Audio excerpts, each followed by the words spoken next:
ये एक्सरसाइज है 6.1 और इसमें जो है देखो इसमें ना फॉर्मूले हैं।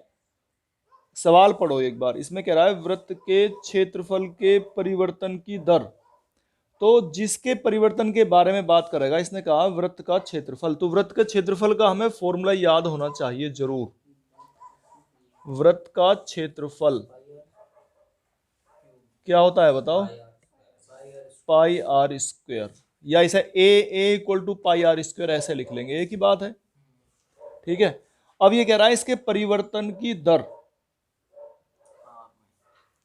अब अगर चाहो तुम्हें ये आसान सा लगे, जैसे तुम निकालते आ रहे हो वैसे ही लगता रहे, कोई चेंज सा ना दिखाई दे, तो तुम इसे ऐसे भी लिख सकते हो। कैसे? y equal to pi x square भी लिख सकते हो। ठीक है। नहीं तो अगर ऐसे ही करना चाहते हो तो ऐसे भी बता दूंगा, दोनों तरीके से बता रहा हूं। तो ये तुम्हें ऐसा लगेगा, इस सवाल इसको देखोगे तो जैसे पहले से करते आ रहे थे। तो यहाँ d y by d x निकाल लेंगे, d y by d x निकालते आ रहे हैं हम। तो यहाँ ना तो अलग सा अटपटा सा कुछ नहीं लगने का, ऐसे लगेगा जैसे पहले ही सवाल निकाल रहे हो। बस इनमें क्या है, एक फॉर्मूले कहेंगे, कहीं आयतन कह देगा, कहीं क्षेत्रफल कह देगा, कहीं परिमाप कह देगा, तो वो सारे फॉर्मूले तुम्हें याद होने चाहिए। बस ये कहेगा, इसको सवाल को ध्यान से पढ़ना है 3-4 बार लगातार। जैसे कि क्षेत्रफल कह रहा है तो क्षेत्रफल का फॉर्मूला लिख देना है। किसका क्षेत्रफल कह रहा है बताएगा अपने आप। जैसे इसमें कह रहा है वृत्त का क्षेत्रफल, तो जो वृत्त का क्षेत्रफल कह रहा है तो वृत्त का क्षेत्रफल लिख लेंगे हम। बस इतनी सी बात है। अब अगर इसी से सोल्व करें तो इसे लिखेंगे डी, इसके परिवर्तन की दर, ये जो है ना, ये d y by d x, ये परिवर्तन की दर कहलाती है। एक क्या कहा इसने? वृत्त का क्षेत्रफल। ठीक है, ये निकल लिया। इस ऐसे लिख दो या ऐसे लिख दो, एक ही बात है। ए को यहाँ वाई लिख दिया, आर को एक्स लिख दिया। तो वृत्त के क्षेत्रफल के परिवर्तन की दर, है ना, पूरी लाइन को पढ़ रहे हैं। वृत्त के क्षेत्रफल के परिवर्तन की दर, ये परिवर्तन की दर कहलाती है, ये ध्यान रखना। परिवर्तन की दर। फिर कह रहा है इसकी त्रिज्या के सापेक्ष। तो ये त्रिज्या हम यहाँ देखो एक्स, यहाँ त्रिज्या यूज कर रहे हैं। तो क्षेत्रफल के परिवर्तन की दर त्रिज्या के सापेक्ष ज्ञात कीजिए, जबकि आर बराबर। तो ये जो डी बाई डी एक्स इसे निकाल कर रखो एक बार। यहाँ बताओ कितना जाएगा ये? पाई का तो कुछ नहीं होने का, पाई तो कांस्टेंट है, और एक्स स्क्वायर का 2x हो जाएगा। और ये कह रहा है जब त्रिज्या का मान कितना है, 3 सेंटीमीटर है, त्रिज्या का मान 3 रख लो इसमें, यानी कि x का मान 3 ये दे रखा। तो रखो d y by d x, 3 रख दो इसमें, 2 पाई मल्टीप्लाई 3 कितना हो गया? 6 पाई। बस ये निकल के आ गया आंसर। ठीक है। अच्छा, ऐसे अगर समझ में ना आए, तुम कहने लगे हो कि ऐसे निकालो, तो यहाँ इसमें D A by D are निकाल लेंगे। चलो इसे भी दिखा देता हूँ मैं निकाल के।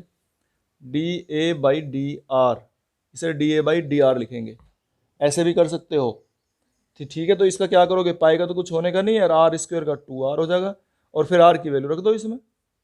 तो तुम्हारी मर्जी है, तुम्हें कौन सा अच्छा लगता है उससे कर सकते हो तुम। आर का मान 3 रख के, तो ये आ गया 6 पाई। ये परिवर्तन की दर आ गई। इसका आयतन बताओ, तो इसका आयतन का क्या फॉर्मूला होता है? ए क्यूब। लेकिन अब इसमें क्या बताया इसने, घन के आयतन 8 घन पर 8 घन सेंटीमीटर प्रति सेकंड की दर से बढ़ रहा है, यानी कि d v by D t दिया इसने, परिवर्तन की दर से बढ़ रहा है। ध्यान से पढ़ के समझना है कि कह क्या रहा है सवाल में। तो d v by D t दिया हुआ है 8 है। चलो ये तो हो गया d v by D t. अब आगे क्या कहता है ये? पृष्ठ क्षेत्रफल किस दर से बढ़ रहा है? पृष्ठ क्षेत्रफल निकालना है। पृष्ठ क्षेत्रफल को हम एस लिख दें, तो पृष्ठ क्षेत्रफल यानी कि d s by D t हमें निकालना है। D v by D t दिया हुआ है और d s by D T निकालना है। और इसने शर्त एक और दी है कि जिसके किनारे की लंबाई 12 सेंटीमीटर है। किनारे की लंबाई से एक्स से लिख लें, चलो, है ना, क्योंकि एक्स में निकाल लिया हमने सवाल अब तक, तो इसलिए x ठीक से लगेगा। तो इसके किनारे की लंबाई 12 सेंटीमीटर जब होगी, तो x बराबर लास्ट में जाके हमें 12 रख देना है। x का मान रखना है 12। लास्ट में भी तो x है ही नहीं यहाँ कहीं, अब वो कैसे आएगा ये हमें देखना है। अच्छा, v जो है, v आयतन क्या हो, फॉर्मूला बताओ। अभी बता रहे थे x क्यूब। ठीक है। अगर इसमें d v by D t निकालें, ध्यान से समझना, ये d v by D t निकालें तो क्या होगा, इसका टी के सापेक्ष भाई 3x²। और देखो हम यहाँ x के अगर सापेक्ष निकालते तो कोई जरूरत नहीं थी कुछ भी लिखने की, यहाँ t के सापेक्ष निकालने, इस चीज का ध्यान रखना है। जो है अगर भैया x है, अगर यहाँ भी x होता तो ये हो गया था क्वेश्चन, ये समझो यहाँ, क्योंकि एक्सरसाइज में सारे में ऐसे आने वाला है। ये x है, अगर यहाँ भी x होता तो 3x² हो गया, ठीक है, लेकिन यहाँ x है और निकाल रहे हैं t के सापेक्ष, क्योंकि इसने t दिया हुआ था इसलिए t के सापेक्ष निकाल रहे हैं, t दिया हुआ था इसलिए t के सापेक्ष निकाल रहे हैं। तो जब dv बाई dt निकाल रहे हैं t के सापेक्ष तो dx बाई dt भी आएगा साथ में। अगर x होता और x के लिए ही निकालते तो कुछ नहीं हो जाता, फिर तो ऐसे हो गया था 3x² आ गया था, लेकिन दिया हुआ x है, निकाल रहे हैं t, तो dx बाई dt भी आएगा। जैसे यहाँ अब ये t क्यों निकाल रहे हैं, क्योंकि t दिया हुआ है, dv बाई dt दिया हुआ है। अगर इसने dv बाई dx लिखा होता, अच्छा t कैसे दिया, ये कैसे पता लगाया हमने, देखो इसने लिखा 8, सवाल से पता लगता है सब कुछ, 8 घन सेंटीमीटर प्रति सेकंड, तो जो प्रति सेकंड है इसका मतलब t बटे में है, यहाँ से पता लगता है कि बटे में क्या है, किसके सापेक्ष निकाल रहा है, ठीक है ना। तो ये 8 घन सेंटीमीटर प्रति सेकंड, प्रति सेकंड का मतलब t लिखेंगे, टाइम लिखेंगे नीचे, और जब यहाँ ये टाइम दिया हुआ है तो इसको भी फिर t के लिए ही करेंगे, t के रेस्पेक्ट में t के सापेक्ष ही डिफरेंशियल करेंगे, ये बात समझने की है। अच्छा t के सापेक्ष कर दिया, अब ये पूछ क्या रहा है, ये तो इसने दिया हुआ था, अब तक तो जो हमने कराया सब दिया हुआ है इसका, ये पूछ रहा है ds बाई dt निकालना है, पृष्ठ क्षेत्रफल किस दर से बढ़ रहा है। तो पृष्ठ क्षेत्रफल अब बताओ क्या होता है, इसका फॉर्मूला बताओ, कोई किसी को पता हो, पता है घन का पृष्ठ क्षेत्रफल क्या होता है बताओ,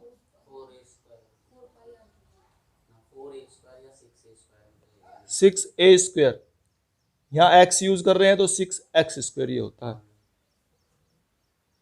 घन का पृष्ठ क्षेत्रफल, s इक्वल टू 6x²। अब इसमें क्या निकालना है, ds बाई dt निकालना, तो करो इसका t के सापेक्ष करो, तो ds बाई dt, ठीक है, तो ये कितना हो गया, 6 दूनी 12 x, और अगर x के सापेक्ष करते तो हो गया था इतना, लेकिन हम कर रहे हैं t के सापेक्ष, तो हो गया dx बाई dt, ये और आ गया, इतना हो गया। अब देखो इसमें और क्या करना है हमें, अब यहां से उठा के, क्योंकि हमें dx बाई dt, अब इसमें देखो x का मान 12 तो रख देंगे, जैसे पिछला सवाल करा था हमने, r का मान रख दिया, लेकिन यहाँ एक समस्या हमारे सामने खड़ी होगी कि dx बाई dt का मान नहीं पता हमें, तो और जब इसका मान नहीं पता तो फिर निकला कैसा सवाल, लेकिन इसने अपने आप ही सवाल करने की इसने शर्त पहली बता दी, लेकिन ये तो हमें पहचाननी है ना, इसने शर्त पहले बता दी थी कि आयतन के परिवर्तन की दर दी हुई है इसने 8, तो यहाँ से dx बाई dt का मान निकलेगा, कैसे निकलेगा ये देखो, dy बाई dt का मान रख दो 8, 3x² और dx बाई dt हो गया, यहाँ से dx बाई dt का मान निकालो तो ये इसके बटे में आ जाएगा, और उसे यहाँ रख दो, तो ds बाई dt, चलो निकाल के यहीं से रख देता हूँ, dx बाई dt का मान कितना है, ये 8/3x² हो गया, ये मान निकल गया, इसे यहाँ रखना, तो 12x और गुना में 8/3x², 8/3, ये आ गया, निकल गया हमारा, जो हमें निकाला था वो निकल चुका है, लेकिन इसमें भी अभी x बचेगा, तो x का मान रखने के लिए कह रहा था ये 12, ये बताएगा भी कि तुम्हें रख के क्या रख के निकालना है, तो 12 रख दो इसमें,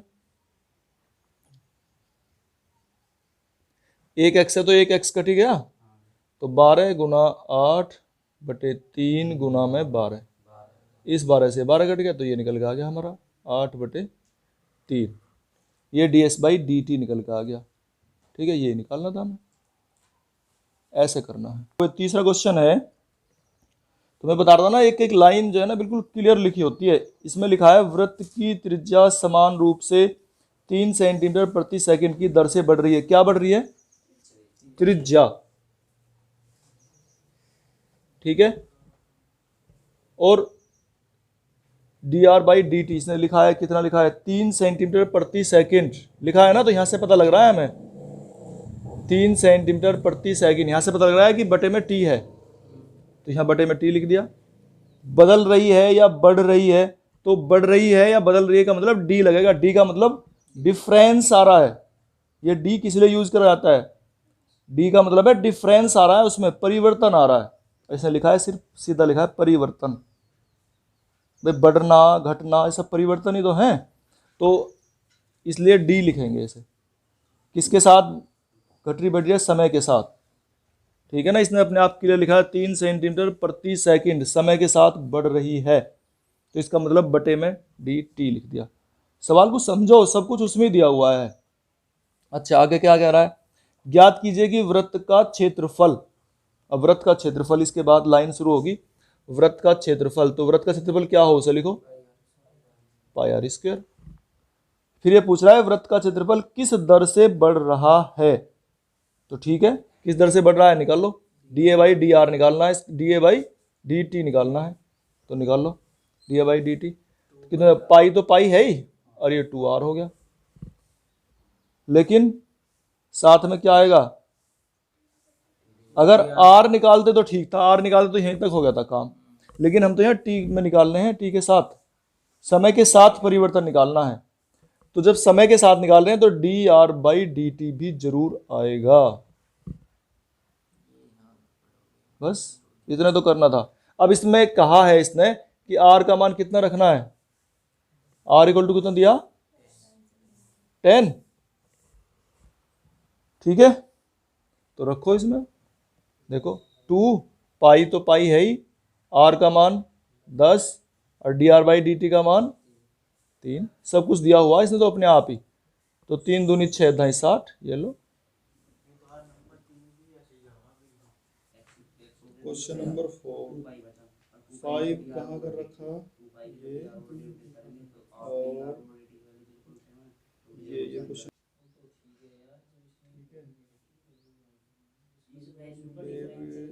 छठा भी हो गया पूरा, ये क्वेश्चन नंबर 6 हो गया, ठीक है भाई। 7